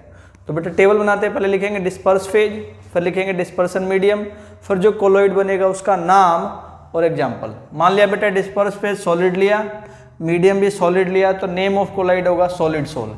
एग्जाम्पल हो जाएगा बेटा कलर्ड ग्लास, कुछ कलर्ड ग्लास और जेमस्टोन्स। अगली बार फिर से डिस्पर्स फेज सॉलिड लिया, मीडियम बेटा बदल के लिक्विड कर दिया, कोलॉइड का नेम होगा सोल। एग्जाम्पल हो जाएगा बेटा कुछ पेंट, सेल के अंदर फ्लूइड जो लिक्विड होता है, मडी वाटर कीचड़ वाला पानी। अब बेटा फेज वही सॉलिड लिया लेकिन मीडियम को गैस कर दिया, तो क्या नाम होगा कोलॉइड का? एरियोसोल, स्मोक, डस्ट। ठीक है, इसके एग्जाम्पल हो जाएंगे। तो यानी कुल मिला के बेटा डिस्पर्स फेज सॉलिड लिया है, मीडियम में तीनों फेज ले लिए। अगली बात बेटा, अब डिस्पर्स फेज क्या लेना है? Liquid, medium, solid. Type of colloid आपका जेल हो जाएगा, चीज, बटर, जेली इसका एग्जाम्पल है। फिर बेटा देखो वही फेज को लिक्विड लिया और मीडियम भी लिक्विड ले लिया, इमल्सन सोप में आया था, मिल्क, हेयर क्रीम इसके एग्जाम्पल हैं। फिर बेटा फेज वही लिक्विड लिया, मीडियम गैस ले लिया, ये भी एरियोसोल है। और कहाँ आता है एरियोसोल बेटा? जहाँ भी मीडियम गैस आए उसको एरियोसोल बोलेंगे। इसका एग्जाम्पल हो जाएगा बेटा फॉग, मिस्ट, क्लाउड, इंसेक्टिसाइड का जो स्प्रे करते हैं बेटा खेतों में। यानी अभी हमने क्या किया बेटा?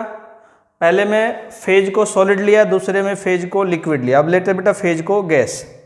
अगर बेटा फेज गैस होगा, मीडियम सॉलिड होगा, तो सॉलिड फॉर्म कोलाइड हो जाएगा, प्यूमिक स्टोन, फोम रबड़, ये इसके एग्जाम्पल है।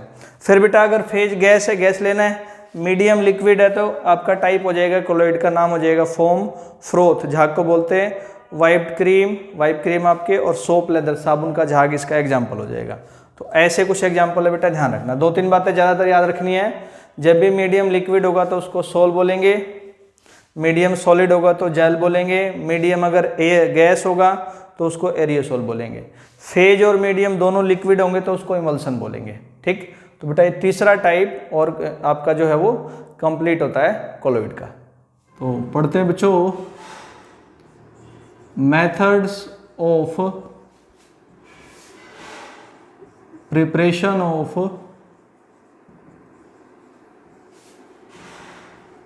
कोलॉइड।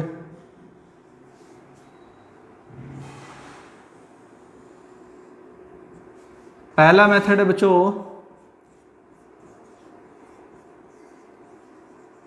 मैकेनिकल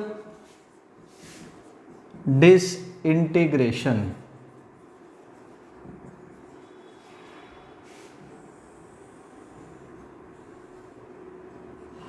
तो बच्चों 2 वर्ड है ना, मैकेनिकल और डिसइंटीग्रेशन। मैकेनिकल मतलब मशीनरी, डिसइंटीग्रेशन तोड़ना। मैकेनिकल इंजीनियर नहीं, मशीन से रिलेटेड इंजीनियर। तो क्या करते हैं बेटा, इसके अंदर मशीनरी का यूज करके किसी सब्सटेंस को तोड़ते हैं, तोड़ करके उसका साइज कोलॉइड के साइज में बदल देते हैं। तो मैकेनिकल डिसइंटीग्रेशन में जो कोलॉइड है उसको कोलॉइडल मील में, बॉल मील में या अल्ट्रासोनिक डिसइंटीग्रेटर के अंदर लिया जाता है, जिसके अंदर बच्चों घूमने वाले 2 डिस्क होते हैं। डिस्क मतलब जैसे आपने बेटा आटे की चक्की देखी होगी, 2 उसके पार्ट होते हैं, एक नीचे एक ऊपर, वो जो घूमते हैं तो बीच में उनके गेहूं पिसता है। तो ऐसे इसमें 2 रोटेटिंग डिस्क है बेटा, अपोजिट साइड में एक दूसरे घूमते हैं। जिसका भी कोलॉइड बनाना है डिस्क के बीच में डाल देते हैं। डिस्क बेटा बड़ी हाई स्पीड से घूमते हैं। कितनी हाई स्पीड से? लगभग 7000 रिवोल्यूशन पर मिनट। इतनी हाई स्पीड से जब दोनों डिस्क घूमेंगे तो उनके बीच में रखा हुआ बेटा कोलॉइड के पार्टिकल भी घूमेगा, घूमते वो टूटता रहेगा और टूट करके उसका साइज कोलॉइड पार्टिकल की साइज में रेंज में आ जाता है और वो कोलॉइड बन जाता है। ये मेथड है, समझ आया बेटा? लिखते हैं इसको। तो ये मैकेनिकल डिसइंटीग्रेशन, ये सीधे लिख लो बेटा, it is carried out in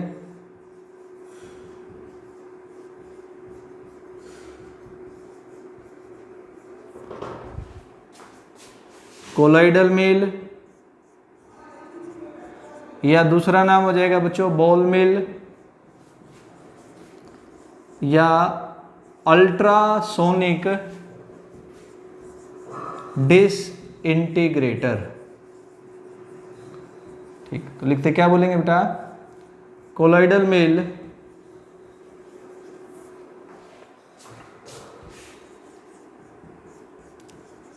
is made up of 2 rotating discs। 2 rotating disc का बना होता है जो अपोजिट डायरेक्शन में, अपोजिट साइड में एक दूसरे से मूव करती हैं, इन अपोजिट डायरेक्शन। एक डायग्राम भी बना लेते हैं इस रोटेटिंग डिस्क को दिखाने के लिए, बताने के लिए। ये ऐसे होगा कुछ,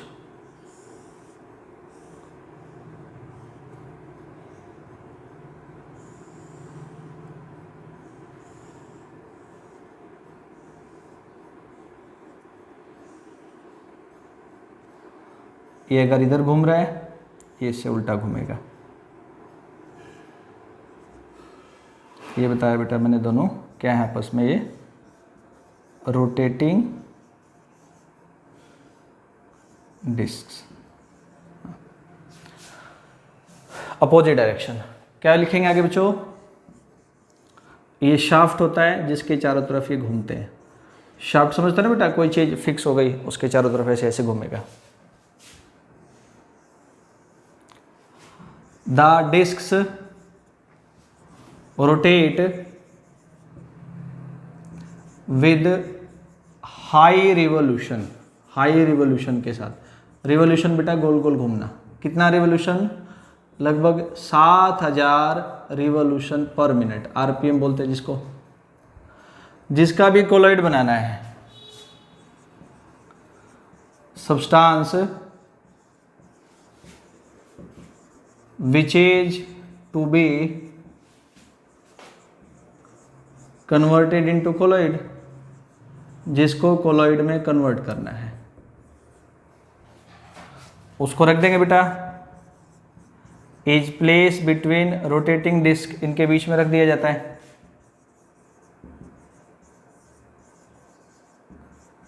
और वो सब्सटेंस क्या होगा बेटा? टूटता रहेगा। It gets dissociated to form, बनाने के लिए क्या? साइज ऑफ कोलॉइड, कोलॉइड का साइज बनाने के लिए। ये बेटा ऐसा चलता रहता है। ये पहला मेथड है। दूसरा मेथड है बच्चों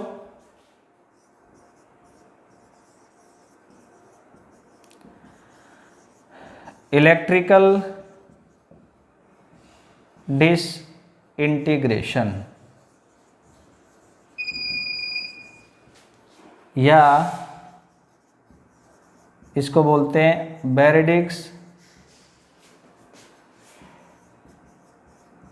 आर्क मेथड।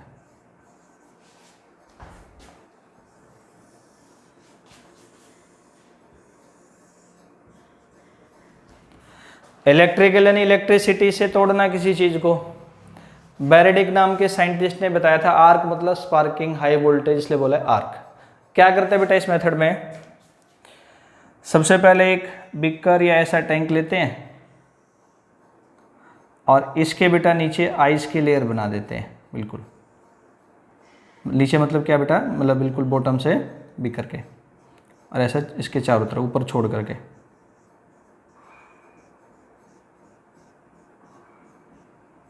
आइस,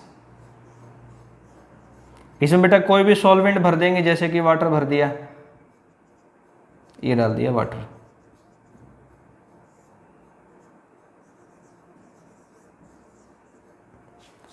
और इसमें बेटा 2 इलेक्ट्रोड लगा देंगे, वही anode cathode.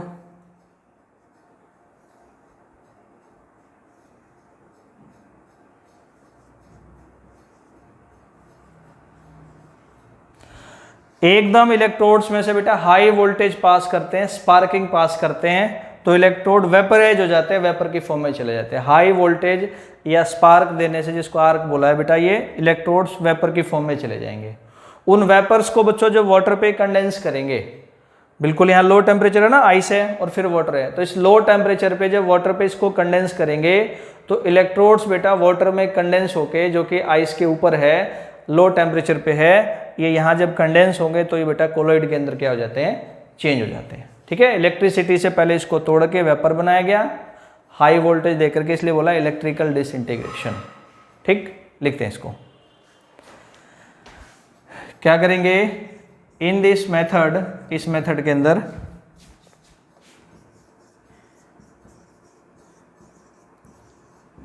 High electric voltage या आर्क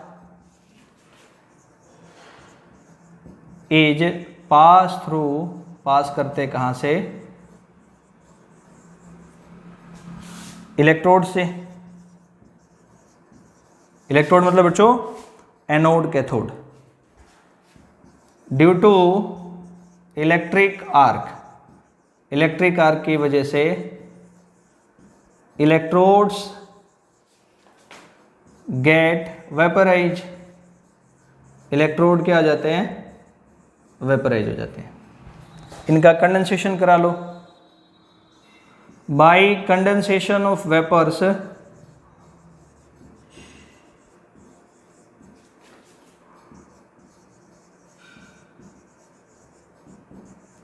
इन आइस कोल्ड वाटर, ठंडे पानी में, आइस कोल्ड मतलब ये आइस ठंडा हो गया ना, इसलिए पानी इसमें आइस कोल्ड वाटर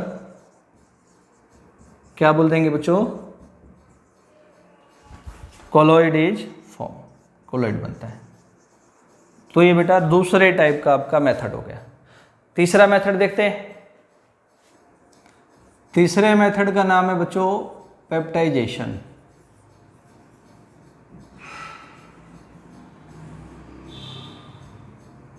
है क्या ये बच्चों, किसी भी फ्रेशली प्रिपेयर्ड प्रेसिपिटेट, किसी भी ताजे बने हुए प्रेसिपिटेट को कोलॉइड के अंदर चेंज करना by addition of electrolyte is called peptization.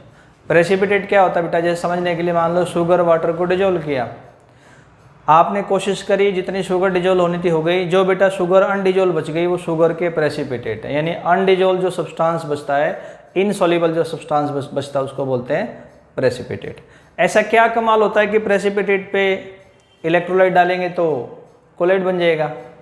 Electrolyte के पास बच्चों दोनों चार्ज होते हैं, पॉजिटिव भी नेगेटिव भी, आयंस, और प्रेसिपिटेट पे भी कोई ना कोई चार्ज होगा। तो प्रेसिपिटेट पे जैसा चार्ज होता है बच्चों वैसा कॉमन चार्ज या आयन वो इलेक्ट्रोलाइट से अपने सरफेस पे एडजॉर्ब करेगा।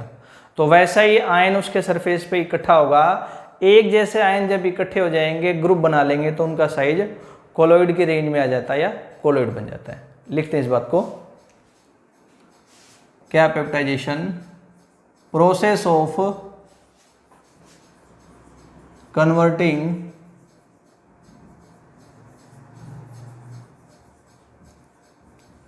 फ्रेशली प्रिपेयर्ड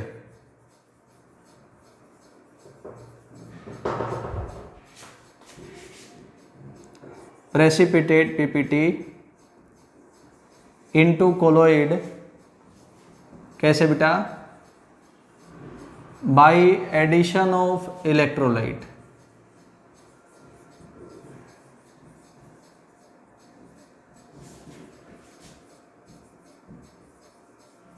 इज कॉल्ड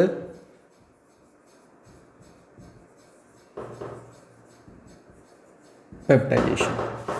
होता क्या इसके पीछे लॉजिक वो बताता हूं। क्या बोलेंगे बच्चों, प्रेसिपिटेट एडजॉर्ब्स कॉमन आयन, यानी पॉजिटिव आयन है तो पॉजिटिव, उस पर नेगेटिव है तो इलेक्ट्रोलाइट से negative, common ion from electrolyte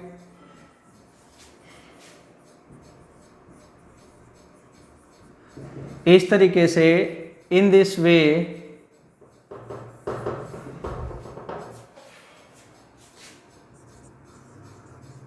एक जैसे ion, same type of ions group बना लेते हैं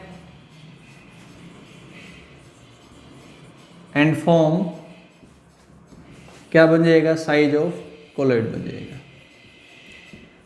ठीक है, इसका बेटा एग्जांपल बताता हूं मैं आपको। जैसे आपके पास फेरिक हाइड्रोक्साइड का कोई क्या है, प्रेसिपिटेट है, आप ला करके इस पे ऐड कर दें इलेक्ट्रोलाइट FeCl3, Fe पे पॉजिटिव आयन, Cl पे नेगेटिव आयन, तो यहां से क्या करेगा बेटा, आयरन का कोलाइड है, आयरन को अपने सरफेस पे एडजॉर्ब कर लेगा ऐसे ही।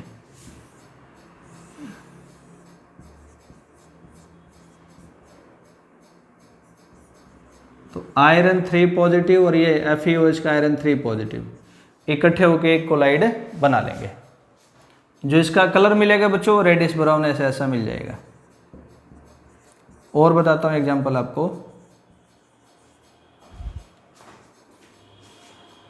ऐसे बच्चों सिल्वर आयोडाइड का प्रेसिपिटेट है, इसके ऊपर हम सिल्वर नाइट्रेट को ऐड कर दें, या बेटा पोटेशियम आयोडाइड को ऐड कर दें, तो इसका क्या बन जाएगा आपका, सिल्वर आयोडाइड का आपका कोलॉइड बन जाता है। सिल्वर आयोडाइड का क्या बन जाएगा बेटा, ऐसे पॉजिटिव आयन एडजॉर्ब करके कोलॉइड बन जाता है। ठीक है, और बताता हूँ एग्जाम्पल बेटा। मान लो आपके पास एल्यूमिनियम हाइड्रोक्साइड का प्रेसिपिटेट है, तो इस पे बेटा आप क्या ऐड कर दो, इलेक्ट्रोलाइट के रूप में HCl को ऐड कर दो। किसको ऐड कर दो, तो ये भी क्या है आपका बेटा, इस कोलाइड में चेंज हो जाएगा। ये मैंने कुछ आपको इसके एग्जाम्पल बताए। चौथा तरीका, कोई सब्सटेंस है उसकी एक्सेसिव कूलिंग करा दो बहुत ज़्यादा, तो उसके पार्टिकल इकट्ठे हो जाएंगे, वो कोलॉइड के रेंज में आ जाएंगे, उसका कोलॉइड बन जाएगा। तो अगला बोल सकते हैं बेटा, by excessive cooling of a substance, ये एक टेक्निक है। और क्या हो सकता है बेटा, ट्रू सॉल्यूशन में से सॉल्वेंट का एक्सचेंज कर दो, साइज बड़ा हो जाएगा पहले से, सॉल्वेंट नया आने के बाद वो कोलॉइड बन सकता है, कोलॉइड बन जाएगा। तो अगला हो गया बेटा, बाय एक्सचेंज ऑफ सॉल्वेंट